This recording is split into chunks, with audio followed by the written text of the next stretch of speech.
আরো নিবিড়ভাবে তাদের কথা শুনতে চাই। আমি সকল ব্যবসায়ী সমিতি, সকল ব্যবসায়ী আপনাদেরকে আপনাদের আন্তরিক সহযোগিতা চাচ্ছি, একদম স্বনির্বন্ধ সহযোগিতা চাচ্ছি।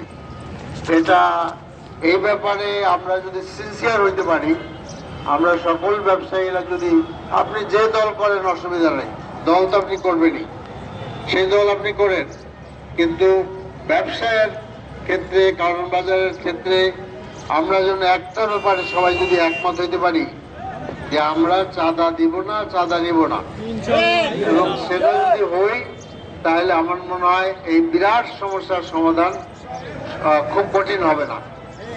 তো এরপরে যেটা বলতে চাচ্ছি যে আমার মনে হয় এখানে আরো কাজ আছে আমাদের, সে কাজগুলো অনেক ছোটও না বড়ও না, কারণ এখানে কারণ বাজারটা পরিচ্ছন্ন না, কারণ বাজারটা পরিচ্ছন্ন না, সেই ব্যাপারে হাত দেওয়া দরকার, সেখানেও আপনাদের সহযোগিতা দরকার।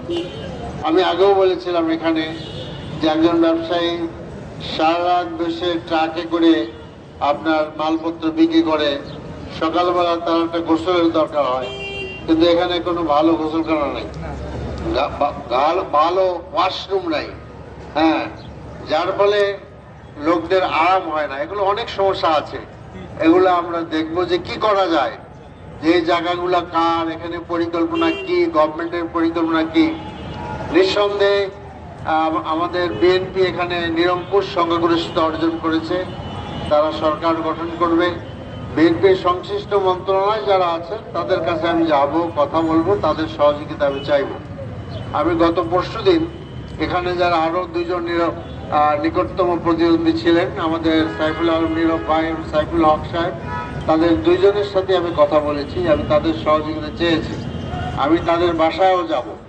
আবার আমি মনে করি যে বাংলাদেশের যে পুরান ধাঁচের যে রাজনীতি, যে মানুষকে একটা দলের রাজত্ব কায়েম করা, হানাহানি করা, অত্যাচার করা, এগুলা বন্ধ করাই হলো জুলাই আন্দোলনের দাবি।